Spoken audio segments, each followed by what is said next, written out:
Well, in just a few hours, America will head to the polls, setting the stage for the next 4 years, and it's shaping up to be quite the spectacle. Now, this election has been anything but ordinary, featuring wild twists like assassination attempts, unexpected candidate changes, and some pretty intense smear campaigns. We're seeing some traditionally red states possibly turning blue, and vice versa. Now, the big question marks remain in the 7 purple or swing states with tight races, beg your pardon, in places like Michigan, Pennsylvania, North Carolina, Arizona, Wisconsin, and Nevada. Now, as of the latest polls, Donald Trump is in fact leading Kamala Harris in many of these key battlegrounds.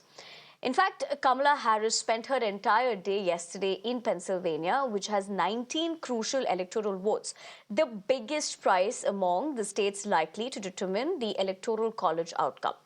But on the flip side, Donald Trump has a busy schedule with 4 rallies in 3 states and will close out his campaign with a late-night event in Michigan, just like he did in his previous campaigns. Now, let's tell you, around 70 million Americans have already cast their votes through early voting, whether by mail or in person. The rest, including many immigrants, that is, will make their voices heard on November 5th. That is today. Now, after that, we dive into the complex process of counting those votes, which could wrap up by November 6th or take a few weeks with a final deadline of December 11th. Generally, counting starts as soon as polls close in each state. While the popular vote winner will be declared once all the counting is done, there could be moments when a projected winner is announced in one state while voting is still happening in another. Now, to understand how America decides its precedent, my colleague Ritangshu is here to break that down for us. So take a look. So the big buzzword here in everyone's mind is how exactly do the US elections work? How are they separate from different from the Indian elections? And is it possible for someone to get more votes but not be elected as president? Well, that's happened before, most recently in 2016. First, look at the similarities here. So we have 240 eligible voters in the United States here. And once again, just in the case of India, where you do not elect your prime minister directly, you elect the person who elects the prime minister. In the same case in the United States, you elect an elector who then elects the president. Here, the total electoral votes, similar to the total Lok Sabha MPs, is 538. In India, remember, the halfway mark is 272. In the United States, the halfway mark is 270. So the first person to get 270 electoral votes becomes president here. Now, these 270 votes, electoral votes, are divided on the basis of states.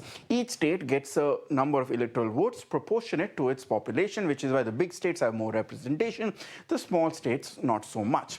Now, here is where the differences start coming up. And let's now proceed to the next important data point here. The key difference, as we mentioned, one, the electoral votes are demarcated on the basis of states, not in an overall homogeneous unit like we have in India. Now, here's the key difference here. Say in Uttar Pradesh, which has 80 Lok Sabha seats here, it is possible for, say, the BJP to get 50 and for the Samajwadi Party to get 30, based on the number of votes they get. However, in the United States, in every state, it's winner take all. So, for instance, in a state like Texas, which is one of the largest states with 38 electoral votes, if a Republican candidate, in this case Donald Trump, even if he gets 1 vote more than Kamala Harris, he gets all 38 electoral votes in his kitty. So, winner take all is a very important thing. And as a result, historically, there are some states which have always voted Republican. Historically, there are some states which have always voted Democrat. So these are states which are seen as banker states. There are some states which are known to swing between Republican and Democrats, and those are known as the swing states. The election always focuses around them. Some states, though, we mentioned, only 2 of them, unproportionally divide the votes, not on the basis of winner take all. Then, of course, these college of electors, or the electoral college, then decides to cast their vote in the beginning of January, and the next president takes oath on the 28th of January here. Now, most cases here, if you have elected a Republican elector, the Republican elector will vote for the Republican candidate here. There is hardly been a chance, but there has been a switch. But that procedure exists. So let's then wrap it up by comparing the two electoral processes. As we see, 538 electors are selected based on each state's results here. So it's possible theoretically that if you combine all the votes, maybe you would have gotten more votes, but in the basis of the winner take all, you would have gotten lesser votes electorally. Now, so an electoral vote is essentially a representative republic. A popular vote is a direct democracy. That's the big difference here. The next important difference is that we look at citizens voting for a delegate based on party affiliation. Citizens vote for their choice of official here. So for instance, in a popular vote, you vote directly for the person you want to be at the head of state. Electoral vote, you elect the person who will elect the head of the state here. Delegates convene, as we said, at some point for the next 2 months and convene and cast their votes here.